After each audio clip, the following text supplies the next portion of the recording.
ex-queen of the court, jealous of Caitlin Clark's crown. So we will get to the audience. We're only going to have two topics, but it's just Sheryl Swoopes, the moron that just keeps on giving. The court jester whose head would have been lopped off by the king many moons ago. Sheryl Swoopes is a WNBA legend. But let's be honest. Before Caitlin Clark came on the scene, Jimmy and Joe, did either one of you know who Sheryl Swoopes was? I did. Yeah. Did you? Yep. But can I tell you anything about her stats or what team she played on? That's what I mean. When I said, did you I know knew who she was. Yes. Yeah. I mean, there's a lot of names that we know about that come and go. But if you ask me, well, what's Sheryl Swoopes done? Oh no, I heard a name, Swoopes. You don't forget that name, Swooptacular. Yeah. So she's been critical of Caitlin Clark, just consistently critical. And as we all know, Caitlin Clark's a rookie sensation. And she came out and said, repeatedly claims that Clark is not dominating in the WNBA despite impressive statistics. Now, for the record, she's broken quite a few records so far. Rookie assist record, the rookie three-pointer record, the first rookie triple-double, the fastest of 350 points and 150 assists, rookie scoring record. And that's just a handful. She's also got 10 zillion milestones. I mean, she's the real deal. Yeah, I mean, there's just no ifs, ands, buts. Nobody cared about the WNBA until she came on the scene. And what makes Swoopes, you got to give Swoopes credit. What do you think of somebody who just won't let up? Meaning, it's kind of like that Robin Batman meme, that we always see. Is it Batman slapping? No, it's Robin slapping Batman. I can't remember. But that's Sheryl Swoopes. But she's like a dog with a bone. If you were giving her advice, Joe, what would you tell her? Time to shut up, woman. Yeah, well, I mean, honestly, like I saw the clip where she reacted to Caitlin Clark's stats, and she's like, "Oh, she really hasn't done anything. She's not dominating." But meanwhile, the surrounding panel are all in agreement, like, "Oh my God, she's killing it. Like she's like, oh, she hasn't dominated." But then you look at Sheryl Swoopes' stats when she was playing. If Caitlin Clark isn't dominating, her Sheryl Swoopes stats, she didn't do anything. Well, Joe, at all. Let's show that clip. Let's show that clip real quick, and then we'll get back to you. Her stats are today, what? 20 points, 8.4 assists, 6 rebounds. That's crazy. But 5 crazy. 5.6 those are hell of a number. Those are hell of a numbers. But to me, that's not dominating. Yeah, it's only not dominating because she's a rookie. Okay, that's not dominating. Okay. Before we go back to you, Joe, let us check these stats out.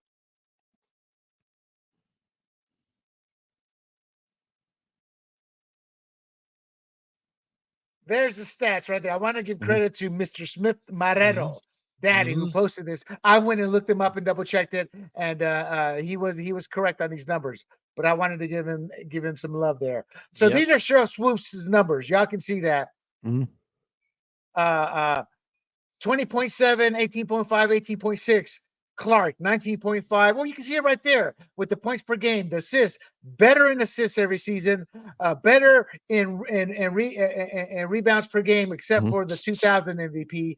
On shooting, 2 seasons, Caitlin was better than Clark. Caitlin was better than Swoopes. Now, these aren't the end-on numbers, but these are the numbers that they're pressing her. Sheryl Swoopes supposedly was dominant. I say supposedly because I never saw her play. I didn't see the quality of the game. Maybe they didn't have I would assume they probably didn't have the 3-point shot back then. I don't know. But at the end of the day, don't tell me those numbers aren't dominating, as Joe said, when they are. Joe, and I apologize. I wanted to show the audience these numbers before you can go. Okay, go on. Go on, brother Joe. Preach it.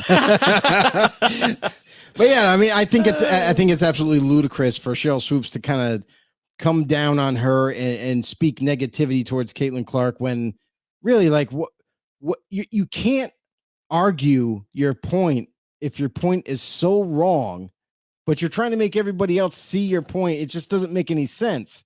So it's like she's bantering on about how, Caitlin Clark hasn't done anything, but clearly if you look at the stats, like, no, she's balling right now. As a rookie in the league, she is transforming, the attention to the league. She's transforming on what a player should look like in the WNBA in terms of production and everything. Like, she's just flat out killing it. And for Sheryl Swoopes to just not acknowledge that, or to just be ignorant in the fact of, I'm going to not pay attention to what you guys are saying, but I think I was much better. Like, no, just be quiet. You don't know what you're talking about.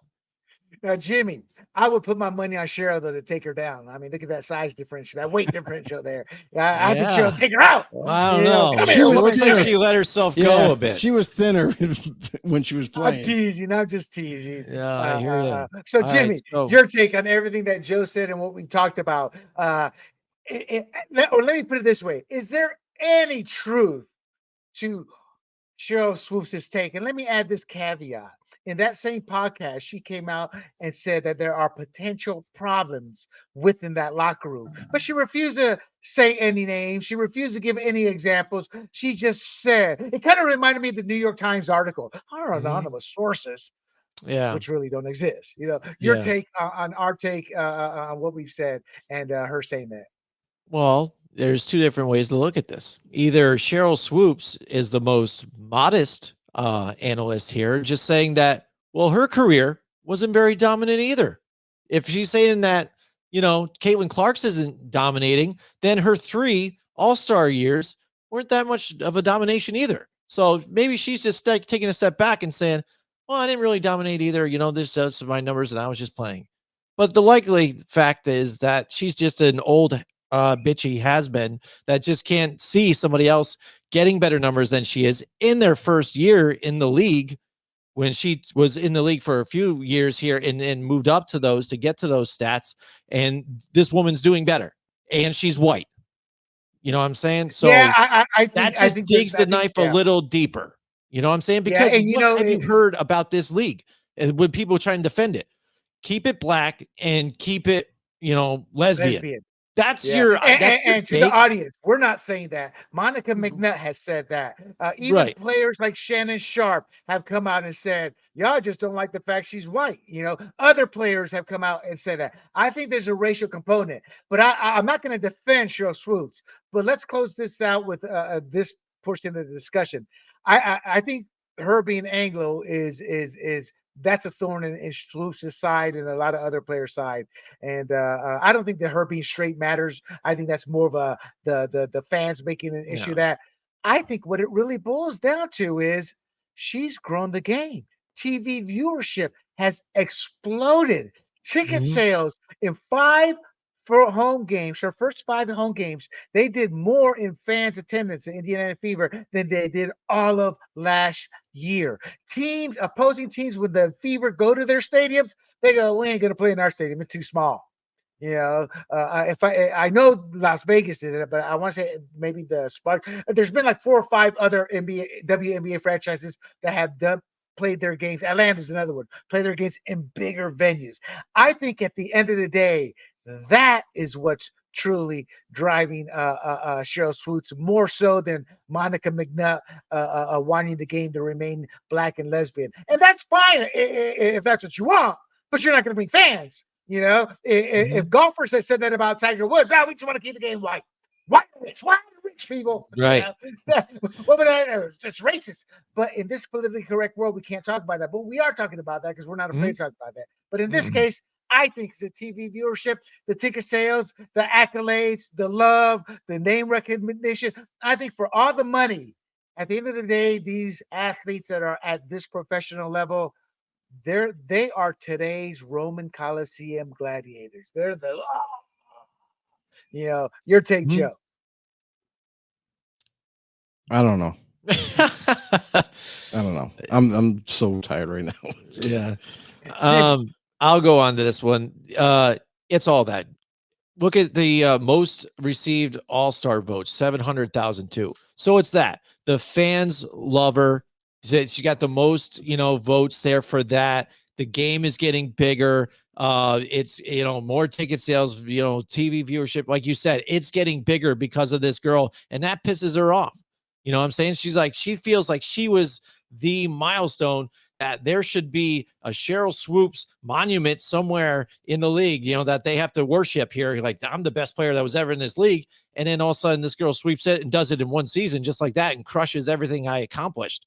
I mean, that's demeaning to her. And she's got to be like, oh man, she can't accept that. And what do we know about a lot of women? They can't really accept all that type of stuff. Another woman coming in and stealing their thunder as well. So she's going to take it to heart. And really kind of that's why she's going after Caitlin Clark, I think, in this whole situation here. She's feeling hurt. So now she's got to latch out and get those claws going. And it's really sad. I was going to say, yeah, exactly. Yeah, that's what this is. That's why, again, I don't even care. And look how she's even dressed in the podcast. You're wearing like a jersey, just hanging out, chilling. You know what I mean? Come on. Let's look professional. You're going to give you a professional opinion too. Come on. So I will close this out with homophily. We've talked about this in the past. Yes. I've talked about it a lot. Homophily meaning a culture gravitates to their own, and when somebody from their culture enters a sphere that's not their domain, they will flock to it. Case in point, Tiger Woods is the easiest example. Now, Larry Bird in basketball. Now you have Caitlin Clark, and that's normal, people. And y'all need to get over yourselves because it happens both ways. Happened with Tiger Woods in tennis. It's happened multiple times in every sport. But the most recently with the Williams sisters in tennis, I'm sorry, Tiger Woods was golf.